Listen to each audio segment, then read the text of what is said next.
from Bolangir. Thank you all very much for joining me. We've also got an audience of young people, students and professionals joining me tonight.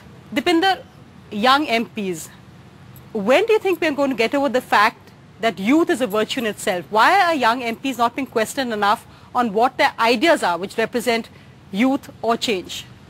I think your question already assumes that they are not being questioned enough, which I, question. The young MPs, I feel, are, most questioned.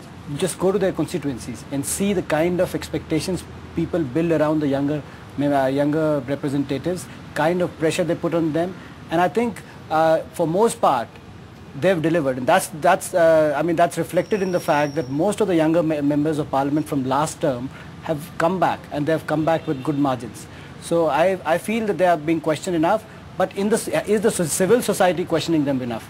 Probably not, and I think that's what we need to fix. You're a second-term MP and you won by over 4 lakh votes as well, but many would say that your mandate is in a way a mandate of the party, a mandate of your father, the Chief Minister. What does Deepinder Singh Hooda bring to the table?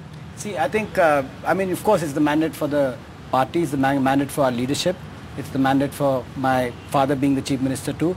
But I can also point out that last time when I contested, people did not know me, they just knew my name, and I won by 2.5 lakh votes. So after one term, when I went back to the people, one of the things that I said to them in my campaign trail was, guys, judge me as Deepinder, and if you think that I've done okay job, then make sure the mandate, the votes that I get is a little more than last time, so that I can go back home and tell look my father in his eyes and tell him that, Papa, what you gave me, I have to come back with a little more votes because I've done something. I think I feel one of the reasons why I've been successful in my constituency, because I approached my politics in a completely different way than my father would approach his politics.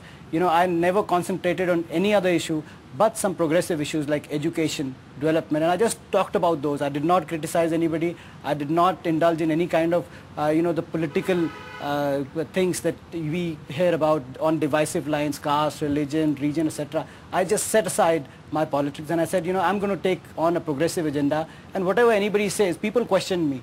People question my belief on that agenda, but I just went along that line and people accepted it in the end. So that's interesting. You're saying you've gone beyond your father's legacy. Let me go across to somebody else, MANICKA, who had a huge victory in this election, didn't have what many would say is the benefit of such a strong political legacy.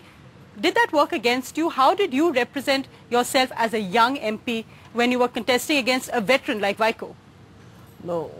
The thing is that I had worked in NSUI and Youth Congress for long, around 12-13 years in the Youth Congress in NSUI. Our campaign was around, for my election, there were 700 students across the state from the law college and engineering colleges of NSUI unit, and those students was my strength.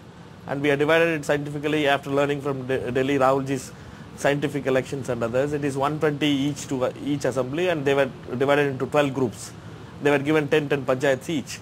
And they used to go in bikes and they used to speak to each villages, telling that there is a new face here and he wants to bring in change. He can't make your village a Singapore, but he can make, he can be a part of the change, and he will involve you in that change.